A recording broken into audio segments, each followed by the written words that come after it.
बच्चों झटपट हम लोग देख लेते हैं जो सब्जेक्टिव क्वेश्चन थे, जो हिस्ट्री के सब्जेक्टिव क्वेश्चन थे जिसमें आपको विश्लेषण वर्णन करके लिखना होता था। उसमें कुछ प्रश्नों को हम लोग देख लेते हैं। उम्मीद करता हूँ कि ये वीडियो आपको बहुत पसंद आएगी। पसंद आए तो ज़रूर चैनल को सब्सक्राइब कर लीजिएगा, लाइक करिएगा और शेयर करिएगा। तो चलिए झटपट देख लेते हैं कि आपने कितना सही किया। पहला क्वेश्चन यहाँ पे है, मोहनजोदड़ो का शाब्दिक अर्थ क्या है तथा यह किस भाषा का शब्द है। तो देखो इसका आंसर मैं दे रहा हूँ कि मोहनजोदड़ो का शाब्दिक अर्थ होता है मुर्दों का टीला तथा यह सिंधी भाषा का शब्द है ना। आप लिख लो, आपको पता चल गया होगा कि आपने कितना लिखा है। चलिए दूसरा क्वेश्चन, आप इसको बैक करके देख सकते हैं। दूसरा क्वेश्चन है, खानकाह से क्या समझते हैं।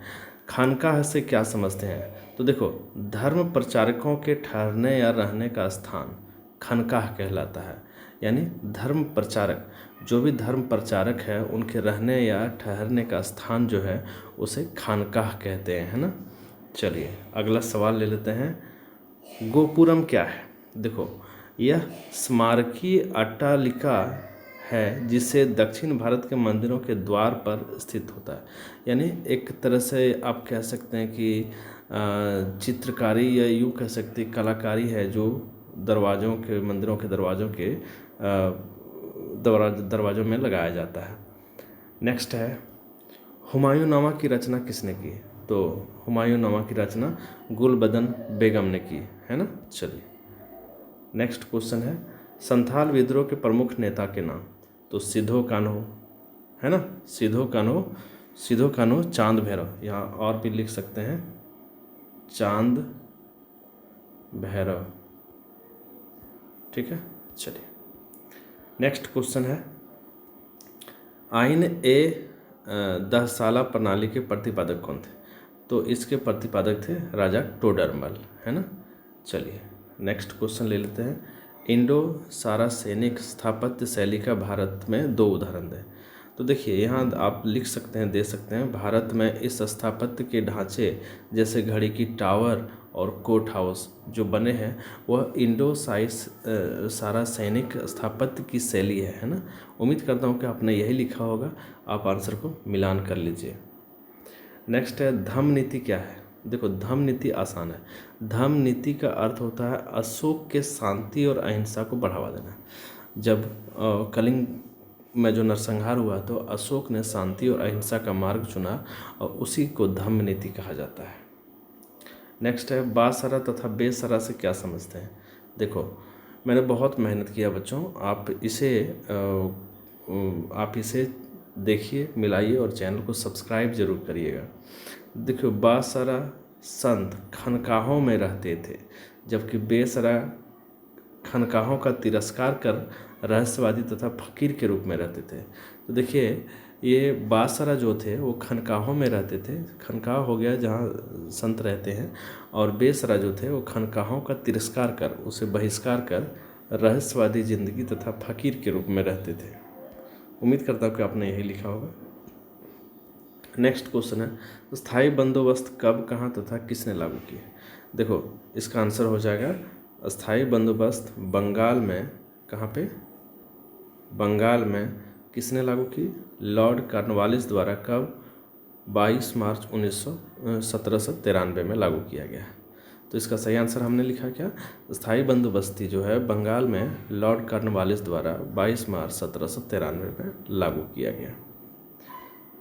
अगला सवाल ले लेते हैं, 1857 की क्रांति के 5 प्रमुख नेताओं का नाम लिखें। तो नाना साहेब, तात्या टोपे, कुंवर सिंह, रानी लक्ष्मीबाई, लियाकत अली, और भी बहुत सारे हैं, आप अलग अलग नाम भी दे सकते हैं, लेकिन हमने मुख्यतः इनका नाम लिया है। अगला सवाल है, सरदार वल्लभ भाई पटेल को भारत का लौह पुरुष क्यों कहा जाता है। तो इनका जवाब देखिए इस आंसर का, इस प्रश्न का, उन्होंने भारतीय सभी 1565 या 62 रियासतों को एकजुट करने का अदम्य साहस का परिचय दिया, अतः उन्हें भारत का लौह पुरुष कहा जाता है। तो देखिए भारत की जो रियासतें थी उसे एकजुट करने का कार्य सरदार वल्लभ भाई पटेल को मिला था और उन्होंने बखूबी किया, इसलिए इन्हें भारत का लौह पुरुष कहा जाता है। भारत में मुगल वंश की स्थापना की संक्षिप्त जानकारी दें। तो देखिए बाबर ने 1526 ईस्वी में मुगल साम्राज्य की स्थापना की। भारत पर आक्रमण से पहले बाबर फरगाना का शासक था। तो सिंपल सी बात है कि 1526 में बाबर ने मुगल साम्राज्य की स्थापना करी। नेक्स्ट क्वेश्चन है, संथाल विद्रोह के कारण तथा स्वरूप पर चर्चा करिए। देखिए यहाँ पे हमने इसका आंसर दिया है। संथाल विद्रोह 1855-56 तक प्रभावी रहा। इसका केंद्र भागलपुर से लेकर के राजमहल की पहाड़ी तक रहा है। इसका प्रमुख कारण अंग्रेजों द्वारा जमींदार व्यवस्था तथा साहूकारों एवं महाजनों के द्वारा शोषण और अत्याचार से था। देखिए इसका नेतृत्व कौन कौन किया था।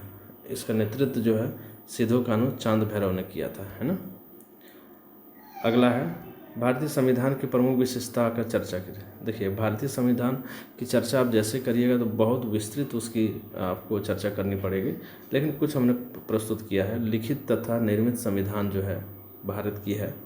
भारत की संविधान व्यापक और विस्तृत बहुत बड़ा है। भारत का संविधान लचीले तथा कठोर भी है।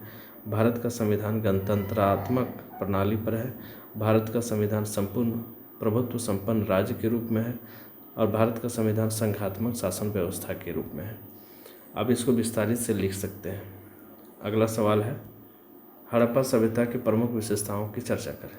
तो देखिए नगर निर्माण, सामाजिक जीवन, आर्थिक जीवन, कला का विकास, ग्रिड पद्धति, वर्ण व्यवस्था, ये सभी थी। खान पान, है ना। तो बच्चों जो सब्जेक्टिव क्वेश्चन थे उसको हमने डिस्कस किया। आप इसे देखिए, चैनल को लाइक और सब्सक्राइब करिए। So thanks for watching.